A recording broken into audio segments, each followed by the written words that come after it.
Hello, everybody, and welcome back to another episode of the Navs Effect Podcast. I'm your host, Naveen Ganglani. Today's a special episode. We're joined by a special guest, and I cannot wait to begin getting into the discussions of what we have planned and what we will converse about.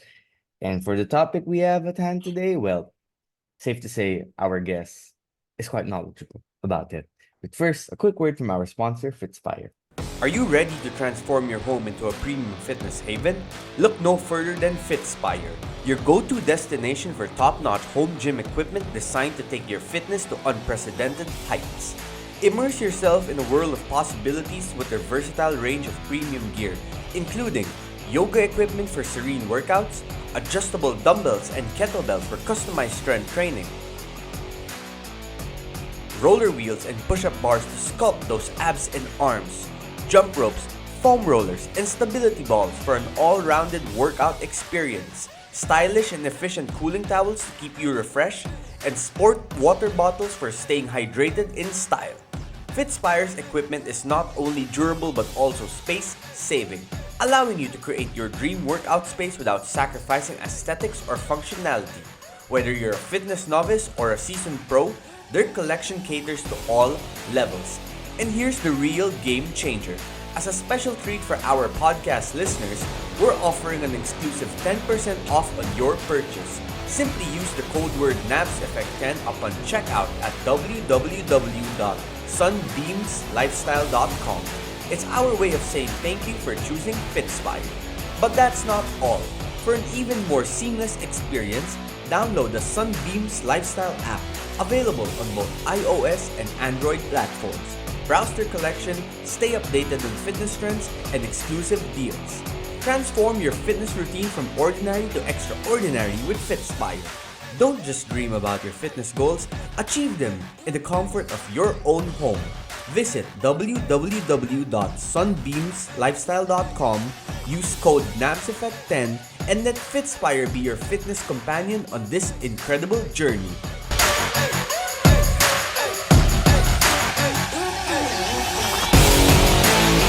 Okay, we are back on the podcast and we are joined by Noli Eala, former commissioner of the PBA, one of the well-known broadcasters of the PBA from back in the day as well, and still doing his thing in the modern day and age. Come, Noli, I have to say I'm quite impressed because a lot of the old broadcasters, a lot of the old timers, they stick to what they know, they stick to what has worked for them for so long, but you have really done a good job adjusting to the modern times. You have an online show. I want to take this time to shout out our common friend Mike, who always is kind enough to message me to invite me on your show. So before we get started, why don't you tell people more about where they can find your program and what's the inspiration behind why you do what you do? Well, first of all, let me thank you, Naveen, for inviting me today. I couldn't pass up on this. Not only because you're almost a regular in my show, but also because you're one of the guys the young guys that are really very interesting to talk Thank to. you. No? Thank you so much. For those who are interested, of course, I have my weekly Saturday show. It's aired over 1PH on Signal TV. It's also aired on our Facebook page, on Radio 5, on 1PH, and of course on Power and Play. And it also comes out on radio, on Radio 5 92.3 True FM. So it's every Saturday. It's all about sports. It's really a light Saturday morning discussion on many topics on sports. It starts at 8 o'clock, and we have a lot of guests. We talk about issues. Hopefully, we give some information and, of course, a little entertainment and of course, some of the updated sports scores and everything. So I've done this. I've been doing this now for nearly 7 years, and it's really the only thing that keeps me still connected to sports, regularly, and that's why I have fun with it. As you know, my brand is sports, and I've always my life has. For the last 34 years has been officially in sports. So I believe that's the one that really keeps me still connected to the game. That's fantastic. That's great to hear. And you do such a good job running that show. So because it's Saturday mornings and you're shooting that live, does that mean you don't go out on Friday nights anymore? You try to sleep early on Friday nights? Actually, on the contrary, I still try to relax on Fridays with the family because I know I have to clear my mind. Although I do a lot of reading, the day before because I need to know what's going on in many of the games as well as in many of the personalities. I hook up on, of course, on the social media platforms. And but yeah, you're right. I don't drink at least at Friday nights, so so I can be a So little fresh on Saturday morning. no wines or May wine, champagne. wine is okay, but hard drinking and Not the hard yeah, liquor. and also not avoid sleeping too late. I see, I see. I need to learn how to do that. That might still be my problem. But the reason I also had you onto this because I wanted to talk about the PBA, which I know is close to your heart given your affiliation to the league over the years. And that's also why, I didn't prepare like specific questions, a specific outline for this topic today because I wanted it to feel more like an honest discussion about where the league is, where the league used to be, and maybe considering where the league could be heading because I think a lot of people in the Philippines, despite the dip in popularity of the PBA over the last few years, I feel like a lot of people in the Philippines and even Filipinos abroad still have a connection to the PBA. They still have emotional attachments to the league. I mean, the league is almost 50 years old pretty soon, right?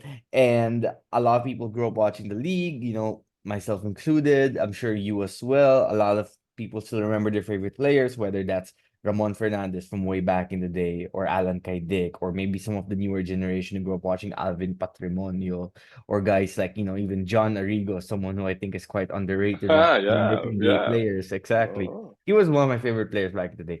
But the point of all of this is I want to get your insight. Why do you think the PBA has kind of fallen from grace as of late? And now I know some people say, well, we still love the PBA. They still get quite, the fandom, especially in the Ginebra Bay Area series, which was quite recent, where it felt like the PBA's popularity was rising again. But here's my insight I want to share to you before I give the floor to you in this. Yeah, When I grew up watching the PBA, I started watching in the early 2000s, right? And back then, you already knew who were the powerhouses were to some degree, whether that's San Miguel with the Dannies, Danny I and Danny Siegel under Coach John, right. or I Yeah, believe they were still Mobiline, or Ginebra was already pretty good as well with Mark the Spark and JJ Helterbrand, the Fast and the right. Furious, right? But at the same time as well, even when you had these favorites, there would still be conferences or seasons where other teams would be really quite impactful. Like Alaska would have their championship run. Shell had a championship. I'm not sure if they had the championship run, but Shell was a pretty good team. Red Bull also had a good contender run there. Even Santa Lucia won a That's championship. right. Yeah. So when you look back in the day, even Pure Foods would win championships, right? There would be different teams at least contending in different conferences.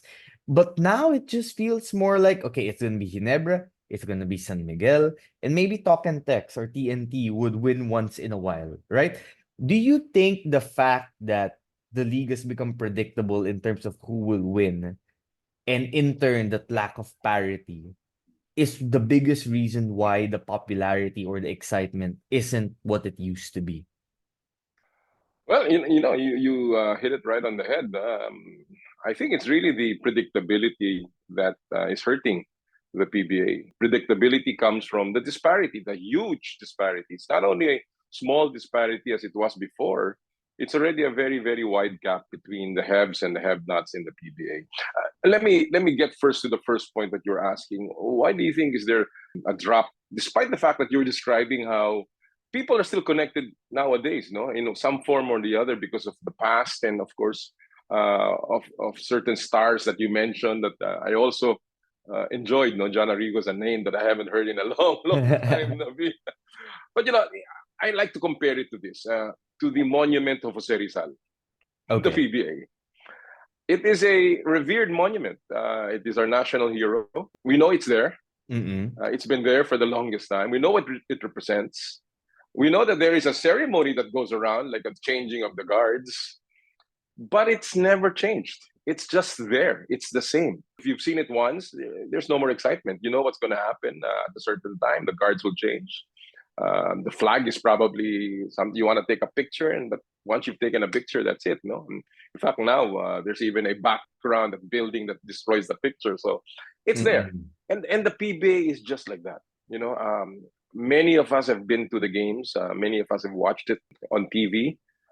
We know its history. We know that it is revered because it's historically it's the oldest professional league outside of the NBA. We know that in the past it's had its glory days, and we've taken memories with us from our days watching the PBA. You know, but it's just there. It's like it doesn't want to evolve. It's just not changing. It's Mm-mm. not Adapting.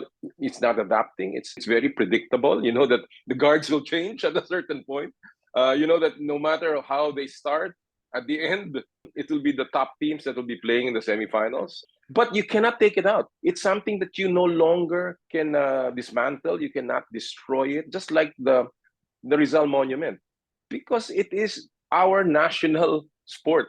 It's like an institution that we all respect. It's just that we all get bored. We no longer want to go to the Rizal Monument because we don't see anything new anymore. I mean, Right. unless you have a new baby or a tourist that comes with you, sometimes you don't even want to accompany the tourist anymore. It's just there because we know it's just going to be there. And I think that's where the problem lies. The PBA has become complacent. I think Complacent. that they believe that they're no longer going to be threatened by anything. There's no risk that they will fold. It is the one sports institution that not only is respected in the Philippines but also elsewhere abroad. So Mm-mm. people who run it are just sitting pretty, and I don't like it. It destroys not only the current way that things are being done, but also the history, the past. You know, because there are certain traditions, Naveen, that should be kept. But I also believe that you just can't continue to rely and rest on your laurels, as they say. No? You just Exactly. have to continue to evolve with the times, and we don't see that. Maybe there are other things, and you're very connected to the tech world, and also of course the social media phenomenon. I think they're trying to do that. It's not enough. I can see they're trying to do that, but at the end of the day, I guess it's still the product. It's the game. Mm. Mm-mm. These are the teams, the players, the game itself. I don't know if you remember, during my time, I had many marketing programs for the PBA. We had so many gimmicks. We had so many things going around the game. Right. But when I used to tell my people, my staff, it's still the game. At the end of the day, people will enjoy the sidelights and everything, but they will still watch the game. And if you don't officiate correctly, if the players don't play well, if things go wrong with the game, if the game is so one-sided, people will tune off. And I think that's what's happening right now. I mean, people are tuning Absolutely. off. Absolutely. Now, I did actually want to mention that I used to grow up watching you commentate the games, but I didn't want you to feel a little awkward. Old, that's it. But you still look young at heart, Commissioner Oh Noli. boy. See, I'm still calling you Commissioner. No, 2 points. First, I mentioned the Blackwater Ginebra series, which I believe was 2023 or 2022. Right now, I can't remember, but it was recent, right? It was very recent. I believe it was last year. And that was the first time in a while I felt real excitement for the PBA, for a PBA series, in part because the competition, which was brought by Bay Area, was so good, right? Yeah, They yeah, made everyone increase their level of competition, of preparation, and they were beating teams. And for a while, we weren't sure if they would, if they wouldn't lose or if they would beat Ginebra, right, in the final right, series. right, And right. because they Yeah, were such a solid team, you saw the way Ginebra stepped their game up and the way they yes. performed in that finals, winning that game 7 in incredible fashion in Let no me jump into time. that you're Yeah, go for saying, it. Naveen. And people understood it. They were Yes, knowledgeable that it was a real battle. They knew that this team had a real shot, and it's a yes, quality team. That's I think people are exactly. not looking so much about the Ginebra losing or San Miguel not winning the championship, but at least the fight has to be real. The I think that's the whole. competition, The yes, the competition has to be. competition. That's all I'm saying, naman. I'm not saying, hey, you should make Terra Firma win or you should make Blackwater Yeah, champions. yeah, No, if Ginebra is really that good, if San Miguel Talk and Text are really that good, that's their reward. But if they're winning because there's no one else that's good, exactly. that's what hurts the PBA. Exactly. And that competition factor is what made it exciting, right? Talking about that series when Bay Area was in participation.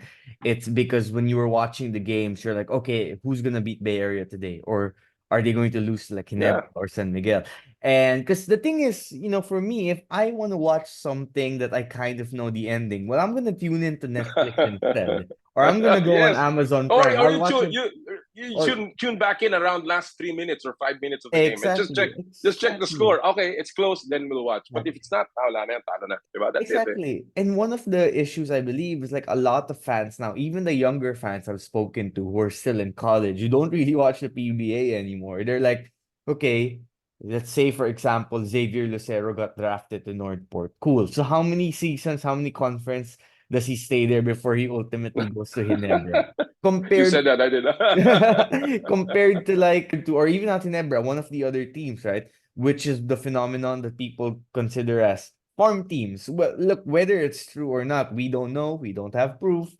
But a lot of people believe that farm teams exist. This is one of the notions when it comes to the PBA. But see, that's not the only thing I feel which has limited the PBA to some degree. I think, you said it best, Comnoli. They've gotten complacent because they realized too late that the competition elsewhere has really upped its game.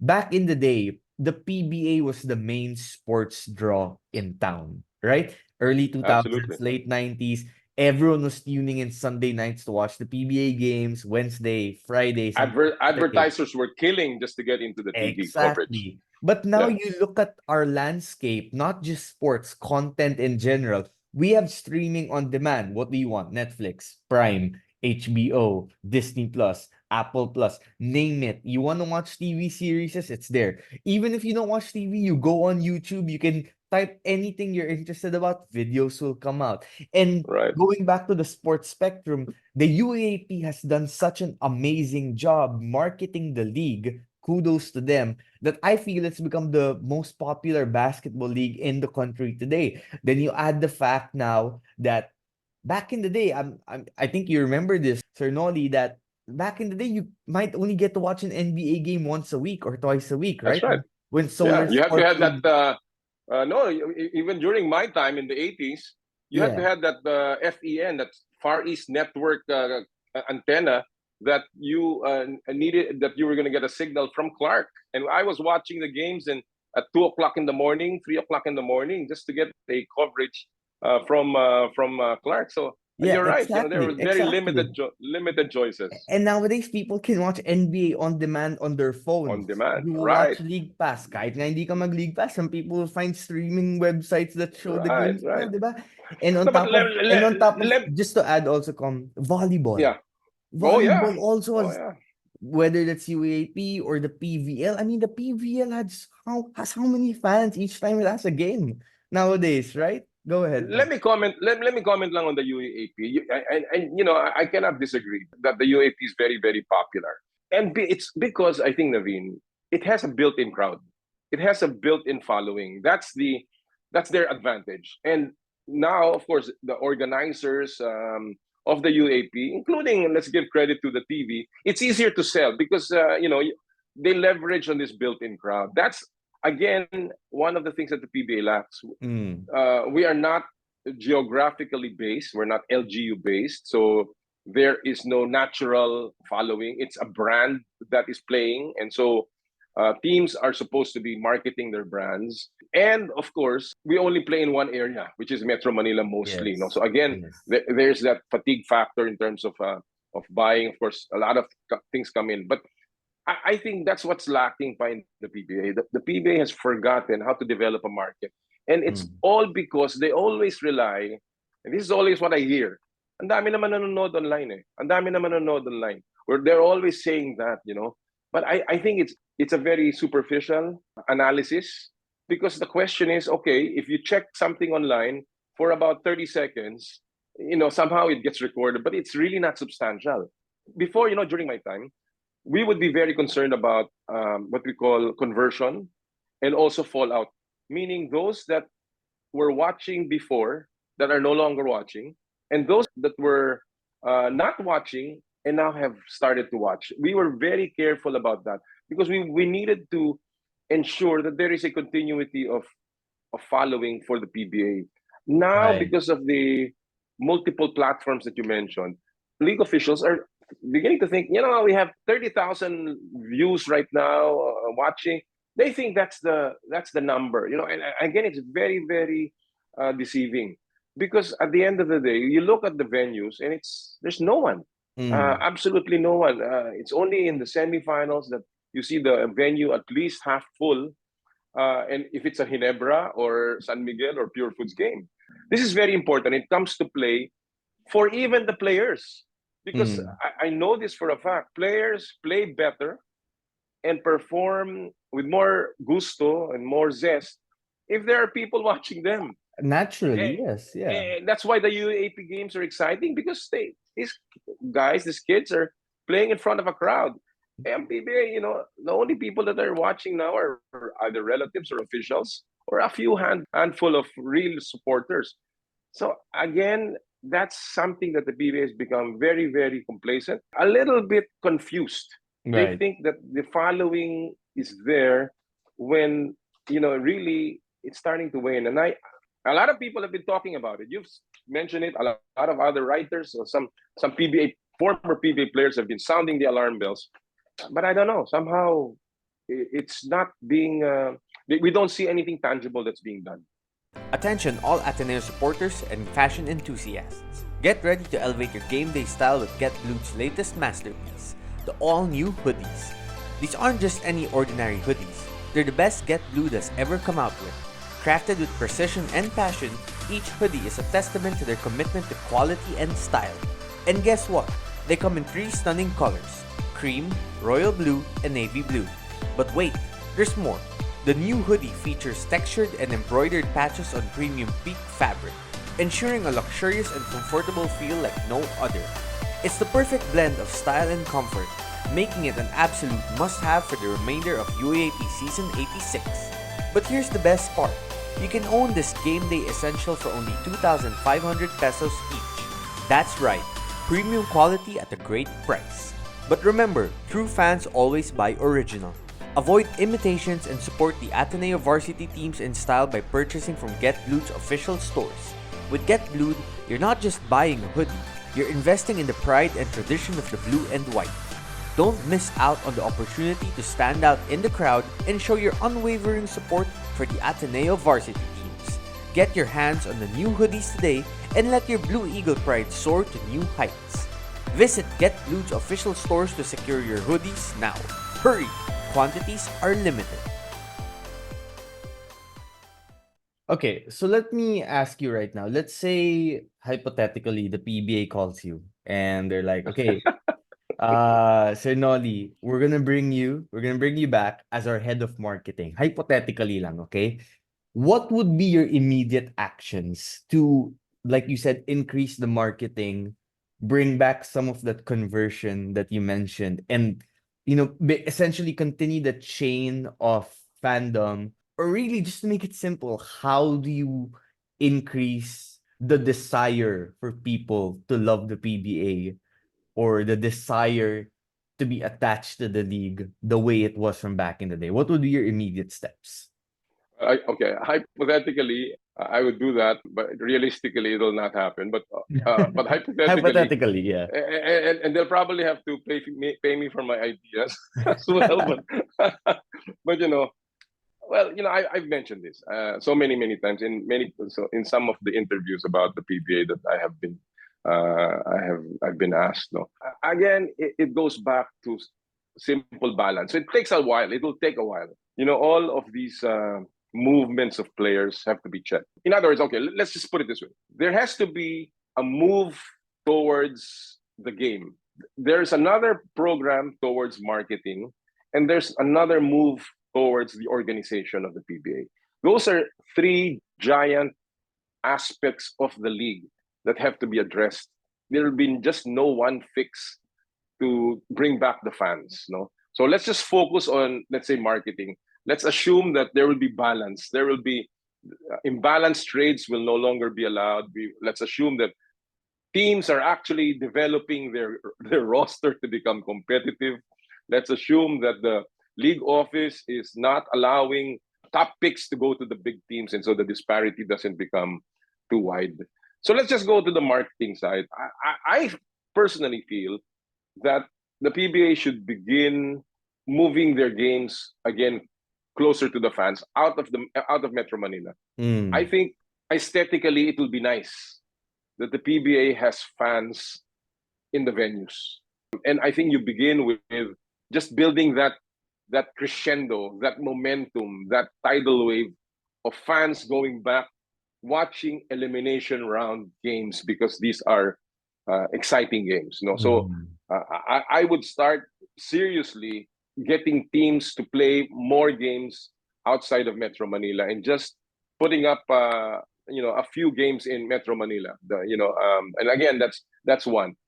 The second one, of course, I think that the PBA has to do is that they need to start marketing stars. We don't even know who the players are anymore. Correct. It's just, correct. I was watching a game maybe last week, and I was impressed, but I don't even know the players anymore. And I'm a guy that follows them at least habitually, and I still check the box scores. And really, it's because parang, a player just comes up, plays well. I was talking to one PBA coach, and he was telling me, this guy is really good. We're very impressed. I was talking to a reporter, boss, ang ganda ng galing. But when they tell me about the names, I said, wow, I'm just lost. So Right. I think we failed to start developing stars. Unlike the era of maybe the 90s. And Naveen, it's so easy because, as you said, give an example, save Lucero. My God, that guy came out of the UAAP like a real superstar. And Exactly. it's easy, so easy. But now my children who were watching Save Lucero in the UAP are no longer watching him in the PBA. They just tell me, oh, Lucero is playing in the PBA, but they don't know where he plays. They don't know when to catch him, etc. There's so many good players coming out of the college game that somehow are not being properly marketed. Why? Because the PBA keeps on living in the past. They keep on rotating or returning old players. We're still building up players like this. I don't know. Somehow that art of building superstars is lost in this new era. And lastly, it's the TV product, Naveen. The one that makes the PBA different from all other leagues, including local leagues and even Asian leagues, is the television coverage in the past. Yes. In the past, it was consistent. The TV coverage was consistent. You know where you're going to find it. It was colorful. It had continuity in its program, and it was always new. It was novel. It was something was coming up. Something to look forward to. Yeah, now I'm not knocking on anyone, but you don't get excited about the coverage itself. It's not about the shouting. It's not about the shouting in a game. It's not about the copying some really good sportscasters in the US. It's all about substance of the game. It's all about making sure that fans understand the game and how exciting it can be. And that has been lost. I think it's also the television coverage needs to be more consistent. We've seen how it's shifted from TV5 to A to Z, now to RPTV. You don't know where you can find it if you have no cable, if you have free TV. And this is already manifested even by, I guess, the sponsorships that come out for television. So again, there's so many things that we can talk about. I can talk about technology-based innovations that they can do in venue. I can talk about side events that they should be doing. I can talk about the two conference format that I believe so passionately about. Handicapping system to improve the balance of the league. And we can talk about removing height restrictions just to make it more interesting, and all other things. But at the end of the day, I think the PBA has to understand first that there is a problem and they have to make changes. You know, Navina, in 2003, when I came in the PBA was beset with the field sham problem, the drug problem, Mm. and bad debts, unpaid obligations to the PBA. What was the strategy that me and my team put together? And I don't want to just take full credit for it. It was called disruption strategy. Mm. We totally disrupted the PBA, disrupted the entire program. We decided to change the calendar from a April to a March calendar, made it from October until about July. We did a Mm. 2 conference format. We changed the names, and we supported the Philippine team fully. That was the disruption, and things just changed. You realize it's a new product. I think it's time for the PBA to do that. They need to disrupt whatever they're doing right now in the league. Shake it up, exactly. You know, once the stars, particularly the college stars, started going to Asian leagues like Japan and Korea, talking about the likes of Thirdy Ravenna, Kiefer Ravenna, SJ Belangel, Kobe Paras, all these sorts. I didn't like the response from the basketball culture here. Obviously, a lot of the younger fans were, yeah, go get that money, go get that opportunity, go pursue your passions and abilities, because that's another factor to consider, right? The PBA used to be the king of basketball leagues in Asia. Now you've got the B League, the KBL, you got the Chinese Basketball League, you've got the P League in Taiwan, and now you even have the EASL, which, to be fair, the PBA does participate in, but even that's starting to gain some popularity, right? I felt like a great response from the PBA once these players started going abroad. Again, well deserved for them, considering they earned it.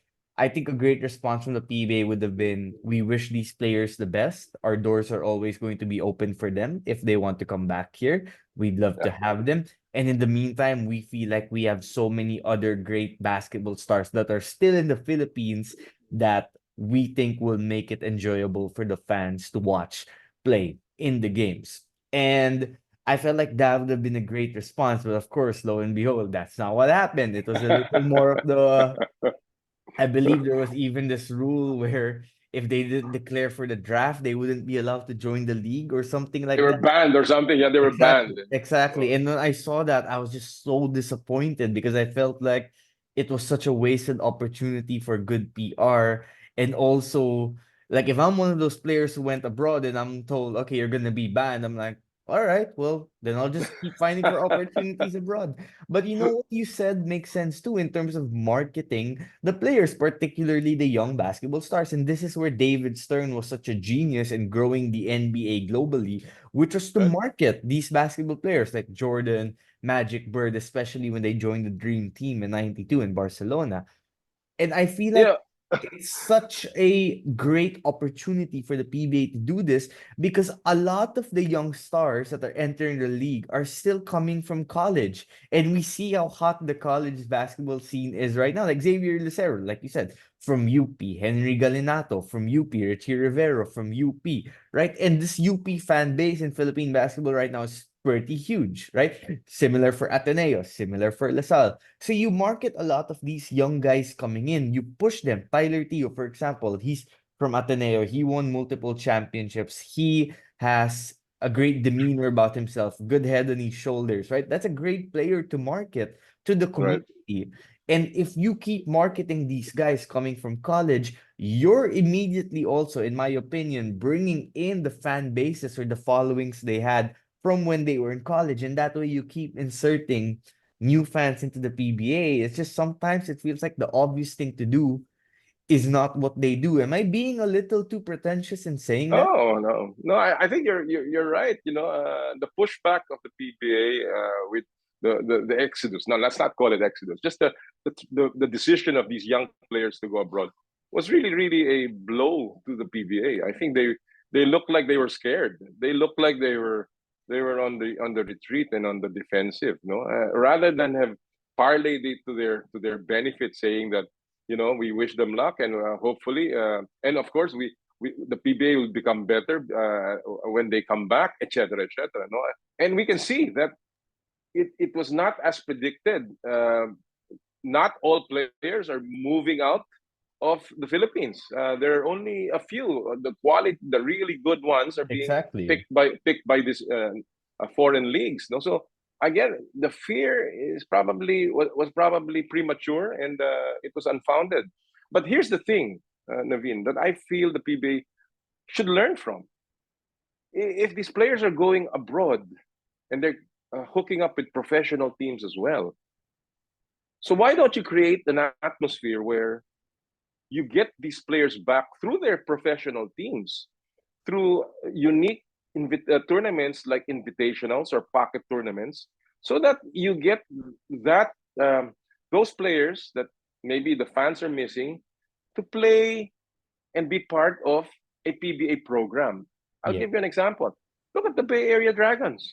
You know what they brought, and you mentioned that a while back when they played Ginebra. We filled up the Philippine Arena. Up to now, I was with Brian Gorjan in Cebu, and he still talks about it. I was with Hayden Blankley, and they still talk about it up to now.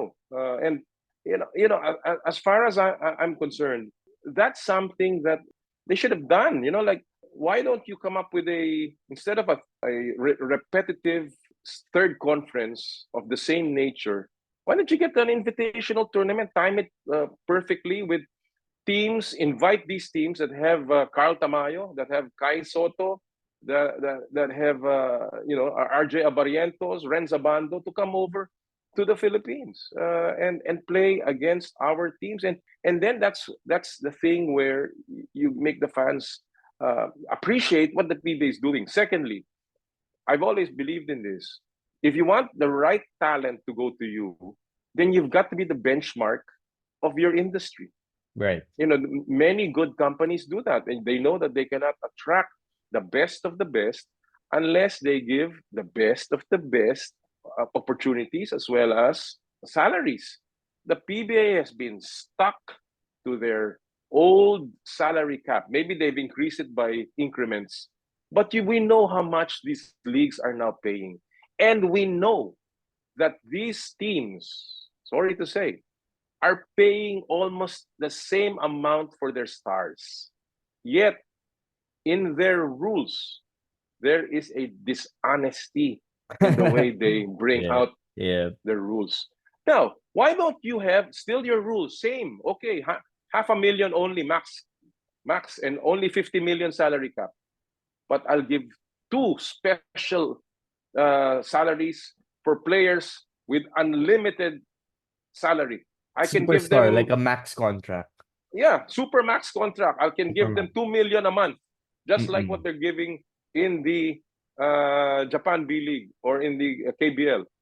Do you think these players are going to leave? It's And just all, because and also the the conditions are different, and that's what eventually it's about.